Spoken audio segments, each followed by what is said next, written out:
सभापति महोदय, बहुत बहुत धन्यवाद आपका। आपने मुझे बजट पे अपनी बात रखने का अवसर प्रदान किया। मैं अपनी बात को शुरू करते हुए बहुजन समाज में जन्मे सभी संतों, गुरुओं और महान पुरुषों को नमन करता हूं। साथ साथ मैं भारत की महान जनता का भी धन्यवाद करता हूं कि उन्होंने लोकतंत्र की रक्षा इस बार की है। सभापति महोदय, पिछले 10 सालों में सरकार की नीतियों के कारण गरीब और गरीब हुआ और अमीर हुआ है, यानी गरीबों और अमीरों के बीच फासला बढ़ गया है। सारे देश की संपत्ति को चंद अमीरों के हाथ में दे दिया गया है। ये हमारे संविधान की मंशा और समतावादी समाज के लक्ष्य के खिलाफ है। अतः हमारी नीतियां गरीबों के पक्ष में भी होनी चाहिए। जातिगत जनगणना, SC, ST, OBC यानी कि जो बहुजन समाज के लिए आज जीवन मरण का प्रश्न है, इसके बारे में कोई बात बजट में नहीं की गई है। इसके बाद जनसंख्या के अनुपात में बहुजन समाज को सभी क्षेत्रों में हिस्सेदारी मिलनी चाहिए, तभी बाबा साहब अम्बेडकर का जो सपना है समतामूलक समाज का, वो पूरा होगा। महोदय, एक ऐसा विकसित भारत है जिसमें आज भी सफाई कर्मचारी को पक्की नौकरी नहीं मिल रही है और उसको गटर में उतरने के लिए मजबूर किया जा रहा है। उनके लिए कोई अलग से बजट नहीं है। बजट बन सकता है अगर सरकार चाहे। SC, ST को जो सब प्लान मिलता था, SPC का जो पैसा मिलता था, वो बजट से हटा दिया गया है। साथ साथ देश के स्तर पर आशा, आंगनबाड़ी, भोजन माता, ग्राम सेवक, PRD जवान, होमगार्डों के मानदेय में बढ़ोतरी नहीं हुई है। ऐसा कुछ भी नहीं दिख रहा है कि उनके जीवन में खुशहाली आ जाए। इनका मानदेय बढ़ना चाहिए।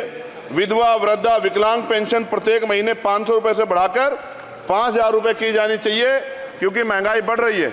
देश में प्रधानमंत्री जन कल्याण योजना के तहत SC, ST, OBC और मुस्लिम को कितने घर दिए गए, इसका कोई आंकड़ा सरकार के पास नहीं है। देश में इसी तरह SC, ST, OBC के लिए कितने परिवारों को शौचालय की व्यवस्था कराई गई। आज भी सिद्धार्थनगर जैसे जिले और तमाम जिले जो है, वहाँ शौचालय की व्यवस्था नहीं है। इस पर ध्यान देना चाहिए। देश भर में SC, ST, OBC के जो रिक्त पद पड़े हुए हैं, बैकलॉग भरना चाहिए। सरकार ने कुछ नहीं कहा। ये कैसी विश्व की 5वीं अर्थव्यवस्था है जिसमें आज भी SC, ST पर अत्याचार हो रहा है, महिलाओं के साथ रेप हत्या हो रही है। NCRB का डाटा पढ़ेंगे तो खून के आंसू रोने पड़ेंगे। युवा बेरोजगार है, सड़कों पे 80 करोड़ लोगों को 5 किलो राशन में जीवन यापन करना पड़ रहा है। जो बजट SC, ST को मिलता है, मेरे दाएं तरफ जो साथी बैठे उनको बुरा लगेगा, कर्नाटक में 14,732 करोड़ रुपए इन्होंने दूसरी योजना में लगा दिए और मध्य प्रदेश में आपने 95 करोड़ रुपए जो है दूसरे बजट में लगा दिए। हमारा जो मिलता है उसको तो मत छीनो भाई। MSP की लीगल गारंटी कोई बात नहीं हुई है। किसानों को जो 6,000 रुपए मिलते हैं उसको बढ़ा के 12,000 रुपए करना चाहिए और फसल बीमा जो है उसका सारा प्रीमियम सरकार भरे, किसानों पर बोझ ना लगे। रिजर्वेशन प्रमोशन में लागू नहीं किया गया, पुरानी पेंशन को बहाल नहीं किया गया, इस पर चर्चा नहीं हुई। देश में मनरेगा समय न्यूनतम मजदूरी की दर 700 रुपए होनी चाहिए। समान काम समान वेतन पॉलिसी लागू होनी चाहिए। जो रसोई की चिंता करते हुए 500 रुपए प्रति सिलेंडर से ज्यादा के दाम नहीं होने चाहिए, जो महिलाओं को राहत मिल सके। बिजली के दामों में भी कमी होनी चाहिए। बेरोजगार युवाओं को 5,000 रुपए भत्ता मिलना चाहिए, जो बेरोजगार युवा जो है अपनी पढ़ाई या अपना खर्चा उठा सके। मैं अपने क्षेत्र के विषय में महोदय आपसे कहना चाहता हूं कि पश्चिम यूपी में नगीना में एक एम्स बनना चाहिए, एक IIT बननी चाहिए, एक IIM बनना चाहिए। नगीना लोकसभा में उद्योग धंधे लगने चाहिए। नगीना की कताई मिल जो है उसको पुनः शुरू कराना चाहिए।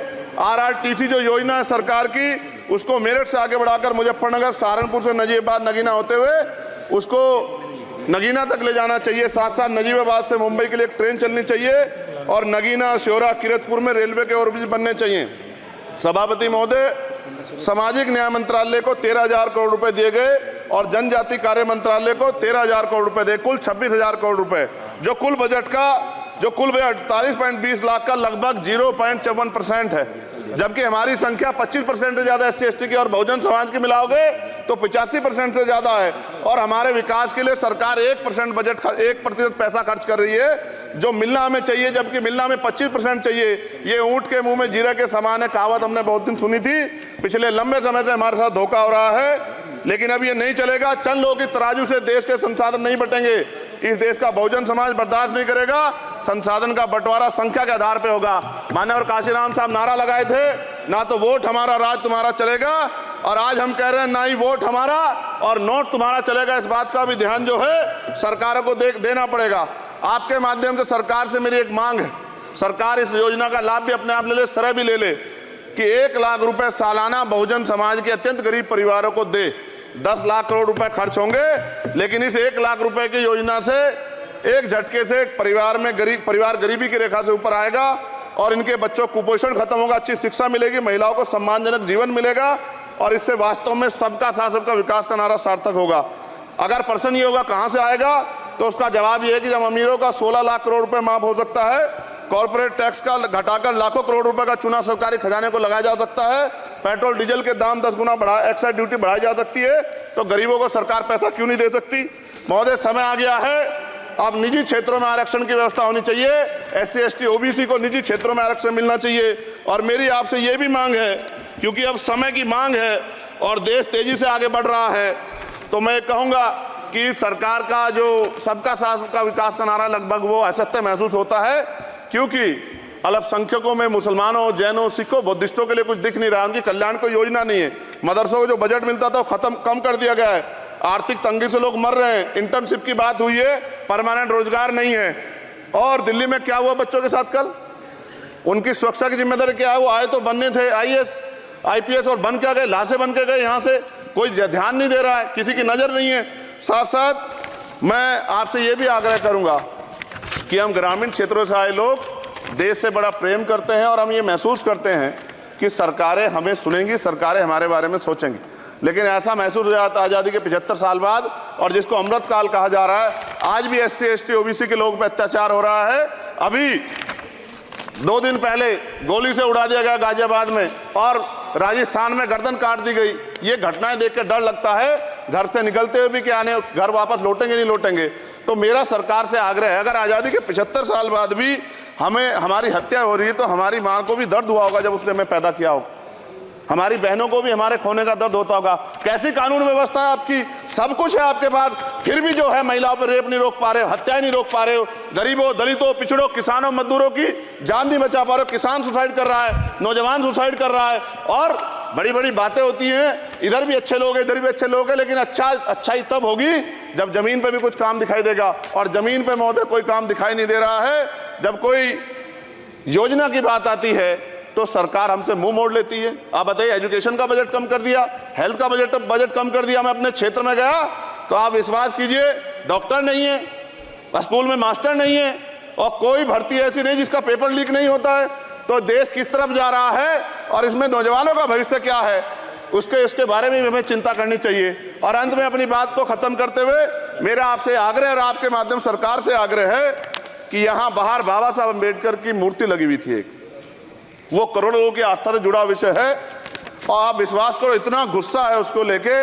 मेरी आपके माध्यम से मैं हाथ जोड़ता नहीं हूं, लेकिन मैं हाथ जोड़ के आपसे आग्रह कर रहा हूं कि प्रधानमंत्री जी, सरकार से हमारी आग्रह कि वो अम्बेडकर वादियों के सम्मान का ध्यान रखते हुए, उनके जो है दिल की पीड़ा को समझते हुए, उनके दर्द का ध्यान रखते हुए उस मूर्ति को पुनः स्थापित करा दीजिए। अगर इसमें कोई राजनीतिक कारण अलग बात है, लेकिन मैं कंक्लूड कर रहा हूं। मगर मैं आपसे कहना चाहता हूं, इसमें बहुत गुस्सा है। जिस दिन अम्बेडकरवादी गुस्सा हो जाएगा, वो फिर इस सरकार को जो 24 में आ गई है, वो आने वाले चुनाव में ऐसा सबक सिखाएगा कि दोबारा पलट के नहीं देख पाओगे। तो मैं आपका धन्यवाद करता हूं, और मुझे विश्वास है कि सरकार मेरी बातों पे गौर करेगी और गरीबों के बारे में सरकार सोचेगी, गरीबों को आगे बढ़ने के अवसर प्रदान होंगे। धन्यवाद।